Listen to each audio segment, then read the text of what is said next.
চম্পা শহরের বাকি ফুচকাওয়ালাদের মতো ছিল না। এমনিতেই সে একজন মহিলা ফুচকাওয়ালি হওয়ায় তার ফুচকার দোকানে সবসময় ভিড় লেগে থাকতো। প্রত্যেক দিনই কত লোক আসে, তারা চম্পার সঙ্গে ছবি তুলে।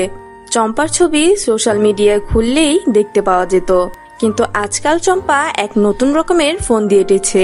তার দোকানে ফুচকা খেতে আসা লোকজনদের কাছ থেকে চম্পা আগেই টাকা নিয়ে নেয় এবং পরে তাদেরকে ফুচকা খেতে দেয়।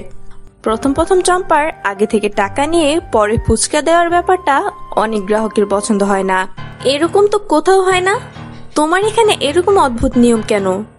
শুনি আগে টাকা দেব তারপর তুমি ফুচকা দেবে। আমি আজ পর্যন্ত শুনিনি। তোমরা সবাই জানো আমি বাকি সব ফুচকাওয়ালাদের মতো নই, আর সেই জন্যই তো তোমরা আমার কাছে এসে ভিড় করো, তাই না? কিন্তু কিছু কিছু লোক আছে যারা এই ভিড়ের সুযোগ নিয়ে ফুচকা খেয়ে টাকা না দিয়ে চলে যায়। আমি তাদের জন্য এরকম ব্যবস্থা করেছি। আর কেউ যদি যত টাকা দিচ্ছে তত টাকার ফুচকা না খেতে পারে, তখন কি সেই বাকি টাকা তাকে ফেরত দেওয়া হবে? তখন সেই টাকা আমারই থাকবে, কারণ একবার পেমেন্ট হয়ে গেলে সেটা আর ফেরত হবে না। যদিও আজ পর্যন্ত এরকম হয়নি যে কেউ যত টাকা দিয়েছে তত টাকার ফুচকা খেতে পারেনি। তুমি চিন্তা করো না, তুমিও ঠিক পারবে। এইভাবেই ভুলিয়ে ভালিয়ে চম্পা পিঙ্কিকে ফুচকা দিতে থাকে।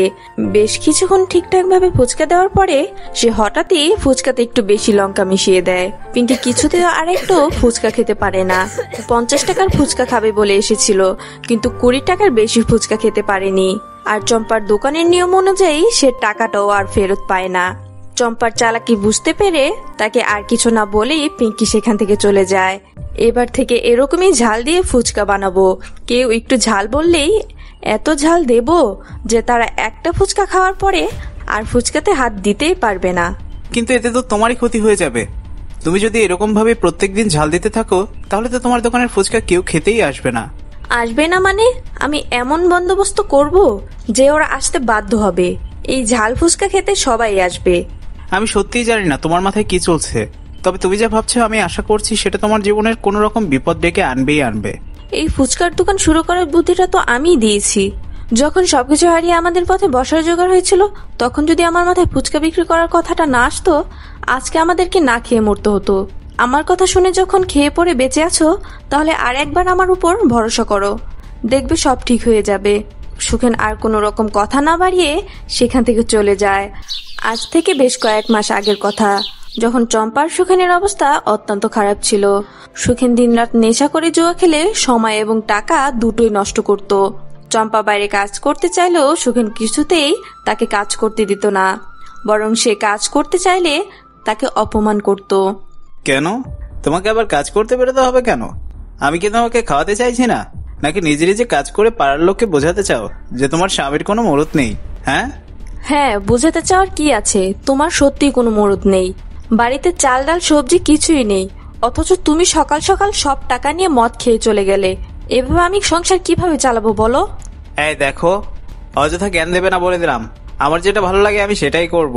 আমি তো রোজগার করছি, আর আমি সেই রোজগার দিয়ে মদ খাচ্ছি, ঠিক আছে? তোমার অসুবিধার কোথায় হচ্ছে শুনি? আমার অসুবিধাটা এটাই যে তুমি আমাকে কোনো কাজ করতে দিচ্ছ না। তুমি নিজের টাকায় যা খুশি তাই করো, আমাকে কাজ করতে দাও যাতে ঠিকভাবে আমরা সংসারটা চালাতে পারি। এভাবেই তাদের মধ্যে এই নিয়ে তুমুল অশান্তি শুরু হয়ে যায়। বেশ কয়েকজন প্রতিবেশী তাদের বাড়ির সামনে জড়ো হয়ে সমস্ত ঝগড়া দেখতে থাকে। কিছুক্ষণ চিৎকার চেঁচামেচি করার পরে সুখেন বাড়ি থেকে বেরিয়ে যায়। চম্পা নিজের ঘরে বসে কাঁদতে থাকে। তখন তাদের প্রতিবেশী শেফালি কাকিমা এসে বলে, কাঁদছো কেন চম্পা? তোমার কি ভালো লাগে প্রত্যেক দিন এভাবে গোটা পাড়ার লোকের সামনে অপমানিত হতে?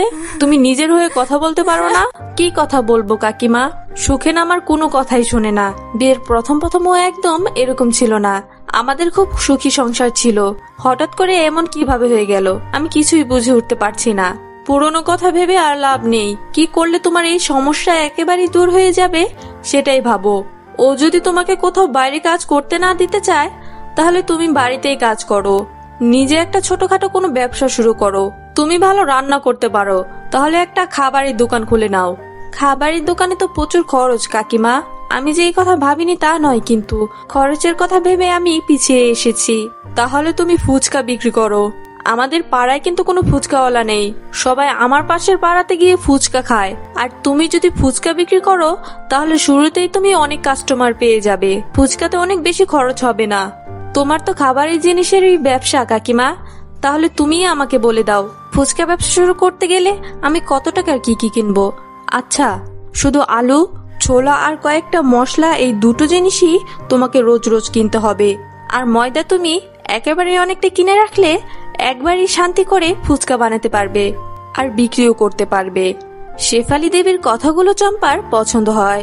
সে ঠিক করে সুখেন সন্ধ্যাবেলা বাড়িতে ফিরলে তার কাছে কিছুটা টাকা নিয়ে রেখে দিবে, যাতে পরের দিন সকালবেলা বাজারে যেতে পারে। সুখেন চম্পাকে টাকা দিতে একদমই রাজি হয় না। এ নিয়ে তাদের মধ্যে আবার অশান্তি শুরু হয়। চম্পা কান্নায় ভেঙে পড়ে আর সে ঠিক করে সে বাড়ি ছেড়ে চলে যাবে। এমন অবস্থায় হঠাৎ তাদের দরজায় খুব জোরে জোরে ধাক্কা দেওয়ার শব্দ শোনা যায়। চম্পা ভয়ে ভয়ে দরজা খুলে। এই সুকেন, এখনই টাকা বের করো। দিনের পর দিন আমার থেকে টাকা ধার নিয়ে জুয়া খেলবে, আর সেই টাকা তুমি আমাকে ফেরত দেবে না। মামা বাড়ির আবদার পেয়েছো তাই না? বিল্টুদা, আমাকে বিশ্বাস করো, আমি এই সপ্তাহে তোমার সমস্ত টাকা ফেরত দিয়ে দেবো। তুমি আমাকে আজকের জন্য ছাড় দাও বিল্টুদা, কোনো ছাড়াছাড়ি হবে না। হয় আজকে আমার পাওনা টাকা ফেরত দিবি, না হলে এক্ষুনি বাড়িঘর ছেড়ে বেরিয়ে যাবি। এই বাড়ি আমি কবজা করব বলে দিলাম। আমি আপনাকে চিনি না, তবে তাও আমি আপনাকে নিজের দাদা ভেবে একটা অনুরোধ করছি। আপনি অন্তত আমাদেরকে আর 2-1 সপ্তাহ সময় দিন, আমি আপনার সমস্ত টাকা ফেরত দিয়ে দেব। আমি কথা দিচ্ছি দাদা, আপনি কত টাকা পাবেন শুধু আমাকে বলে যান। চম্পার ভদ্র ব্যবহারে বিল্টু খুবই খুশি হয় এবং সে তাদের টাকা দেওয়ার জন্য আরো 2 সপ্তাহ সময় দেয়। বিল্টু সেখান থেকে গেলে চম্পা সুখেনকে তার ফুচকা বিক্রি করার কথা বলে এবং সুখেন আর কোনো রকমের বাধা দেয় না। পরের দিন সকাল থেকেই চম্পা একা হাতে সমস্ত বাজার হাট করতে থাকে। সন্ধ্যাবেলা সমস্ত কিছু তৈরি করে ফুচকা বিক্রি করতে বসে পড়ে। চম্পার ফুচকার দোকানে বেশ ভালোই বিক্রি হতে থাকে। 2 সপ্তাহের মধ্যেই চম্পা বিল্টুর সব টাকা শোধ করে দেয়। এখন চম্পার সুখেন দুজনেই চিন্তামুক্ত। আমার কথা মতো চললে বলেই আজকে তুমি কত বড় দেনামুক্ত হলে বলো তো। শুধু দেনামুক্ত হয়েছে তাই নয়, তোমাকে আমি দেনামুক্ত করলাম, তাই এবার থেকে আমি যেটা বলবো সেটাই শুনবে। আর এসব নেশা করা জুয়া খেলা বন্ধ করো তো। তুমি যা বলবে আমি তাই করব। আমি কথা দিচ্ছি, আমি প্রত্যেকদিন তোমার ফুচকার দোকানে তোমার সাথে থেকে তোমাকে সাহায্য করব, ঠিক আছে? চম্পার কথা শুনে সুখেন আর আগের মতো নেশা করে না এবং জুয়া খেলতে চায় না। কিন্তু কয়েকদিন যাবৎ চম্পা তার ব্যবসায় বেশ চালাকি শুরু করেছে। তাদের দোকানে আসা গ্রাহকদের থেকে টাকা নিয়ে নেয় এবং তাদেরকে পরে ফুচকা খেতে দেয়। আর কেউ যদি 50 টাকা দিয়ে 20 টাকার ফুচকা খায় তাহলে তাকে 30 টাকা ফেরত দেয় না। এর সাথে সাথে তাদের ফুচকায় প্রচন্ড ঝাল দেওয়া শুরু করে। অনেকবার বারণ করলেও কিন্তু চম্পা তার কথা শোনে না। সে তার দোকানে ফুচকা খেতে আসা গ্রাহকদের বেশি বেশি করে ঝাল ফুচকা দিতে থাকে। এমনই একদিন শেফালি দেবী চম্পার ফুচকার দোকানে আসে। তার ফুচকার দোকানের সমস্ত নিয়ম শুনে শেফালি দেবী খুবই অবাক হয়ে যায়। এইসব কি নিয়ম তোমার ফুচকার দোকানে? এরকম তো আগেও কোথাও শুনিনি। এসব আবার কি নতুন নাটক শুরু করছো চম্পা? আমি কিন্তু বাবা পরে ফুচকার টাকা দিব, তুমি তো আমাকে ভালো করেই চেনো। কাকিমা, আপনাকে আগেই টাকা দিতে হবে। আমি সবার থেকে যেমন ভাবে টাকা নেই আপনার থেকেও তেমন ভাবেই টাকা নেব। ব্যবসার ক্ষেত্রে কেউ আপন কেউ পর হয় না, বুঝলেন তো? শেফালি দেবী আর কোনো কথা না বাড়িয়ে ফুচকা খাওয়ার আগে চম্পাকে টাকা দিয়ে দেয়। টাকা নেওয়ার পরেই চম্পা প্রত্যেকটা ফুচকায় একটু একটু করে ঝাল বাড়াতে থাকে। 6 নম্বর ফুচকায় চম্পা হাতে করে ভর্তি কাঁচা লঙ্কার টুকরো দিয়ে মিশিয়ে দেয় এবং তার উপরে আলু দিয়ে সেই লঙ্কাটি ঢেকে দেয়। শেফালি দেবী সেই ফুচকা খেয়ে পাগলের মতো চিৎকার করতে থাকে। ওরে মা গো, মরে গেলাম গো, এত ঝাল! আমি চোখে মুখে অন্ধকার দেখছি। তুমি এটা কি করলে চম্পা? আমি তোমাকে ফুচকার দোকান খোলার আইডিয়া দিলাম, তুমি আমাকে এমন ভাবে ঝাল ফুচকা খাইয়ে অসুস্থ করে দিলে। আপনি তো বললেন আপনার ঝাল ফুচকা খেতে পছন্দ, যতটা ঝাল দিতে বলেছিলেন আমি ততটাই ঝাল দিয়েছি। আপনার যদি এমন বেশি ঝাল মনে হয় তাতে আমার কি দোষ বলুন তো? কাঁচা লঙ্কার টুকরো আমার দাঁতে পড়েছে, সেটা আমি ছাড়া আর কেউ বুঝতে পারবে না। তবে তুমি আমাকে কষ্ট দিয়ে যে পাপটা করলে তার শাস্তি তুমি কিন্তু পাবে। এই বলে শেফালি দেবী কোনো রকমে নিজের বাড়িতে চলে যায়। দেখতে দেখতে আরো কয়েকদিন কাটে। এখন আবার চম্পা নতুন করে ফোন দিয়ে এঁটেছে। সে তার ফুচকার দোকানে এক নতুন প্রতিযোগিতা শুরু করে। যে 1 মিনিটে 10টা ঝাল ফুচকা খেতে পারবে তাকে চম্পা নিজে থেকে 500 টাকা দিবে। আর যদি কেউ না খেতে পারে তাহলে তারা চম্পাকে 100 টাকা দিবে। এরকম ভাবে প্রত্যেকদিন চম্পার বেশ কয়েকশো টাকা ইনকাম হতে থাকে। কারণ কেউ তো আর এত বেশি ঝাল ফুচকা 1 মিনিটে খেয়ে শেষ করতে পারে না। এমনই একদিন, আন্টি আমি একটু একটু করে টাকা জমিয়েছি যাতে তোমার থেকে 500 টাকা জিততে পারি। আমি তোমার ঝাল ফুচকার চ্যালেঞ্জটা নিতে চাই। আমি কোথায় কার কাছে টাকা জমা দেব বলো? আমার কাছে জমা দাও, আর তুমি ফুচকার স্টলের পাশে গিয়ে দাঁড়াও। একটু পরে আমি তোমাকে একটা একটা করে ফুচকা দিতে থাকবো। রিমা স্টলের পাশে গিয়ে দাঁড়ায়।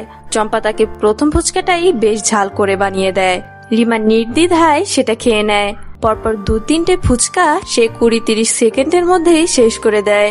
এর ফলে চম্পা তার ফুচকা আরো বেশি করে লঙ্কা দিতে থাকে। এই মেয়েটা তো ঝাল ঝাল ফুচকা খেয়েই যাচ্ছে। ওকে জিতিয়ে দিলে আমার মান সম্মান ডুবে যাবে। আমি এতদিন পর্যন্ত হারিনি। চিন্তা করো না আন্টি, আরো ঝাল দাও, খেতে পারবো, আমার অসুবিধা হচ্ছে না। দোকানের আশেপাশে দাঁড়িয়ে থাকা লোকজন রিমার ঝাল ফুচকা খাওয়া দেখে অবাক হয়ে যায়। চম্পা আরো বেশি বেশি করে শুকনো লঙ্কা, কাঁচা লঙ্কা সবকিছু দিয়ে রিমাকে ফুচকা দিতে থাকে। 10 নম্বর ফুচকা খেয়ে রিমা হঠাৎ করে মাটিতে লুটিয়ে পড়ে। চম্পা, সুখেন এবং তাদের দোকানের আশেপাশের লোকজনগুলো খুবই ভয় পেয়ে যায়। তারা সবাই রিমাকে নিয়ে হসপিটালে যায়। সেখানে শেফালি দেবী সহ আরো বেশ কিছু জন প্রতিবেশী এবং রিমার বাবা মাও চলে আসে। এইটুকু বাচ্চা মেয়ে এত ঝাল খেলো কিভাবে? অতিরিক্ত ঝাল খাওয়ার ফলে এর একটা মিনি হার্ট অ্যাটাক হয়েছে। আপনি কি বোঝেন না কোনো কিছুই? বেশি মাত্রায় ঝাল খাওয়া ভালো নয়। আজকে তো একটা বড় ক্ষতি হয়ে যেতে পারতো। ওর ভাগ্য ভালো যে ও বেঁচে গেছে। এই চম্পা আমার মেয়ের বিপদের জন্য দায়ী। ওই আমার মেয়েকে ঝাল করে ফুচকা দিয়েছে। ওকে আমি পুলিশে দেব। লোককে ঝাল ফুচকা খাইয়ে তাদের অসুস্থ করার ব্যবস্থা আমি আজকেই পুলিশের কাছে তুলে দেব। আপনারা দয়া করে এমন কাজ করবেন না। আমি আপনাদের কাছে হাত জোর করে ক্ষমা চাইছি। আমার ভুল হয়ে গেছে। আমি আর কোনোদিনও এরকম করব না। আপনারা আমাকে পুলিশে দেবেন না প্লিজ। কিন্তু কেউ তার কোনো কথা শোনে না। সুখেন অনেক বাধা দেওয়ার চেষ্টা করলেও কেউ চম্পাকে কোনোভাবেই ক্ষমা করে না। কিছুক্ষণ পরে পুলিশ এসে চম্পাকে ধরে নিয়ে যায়।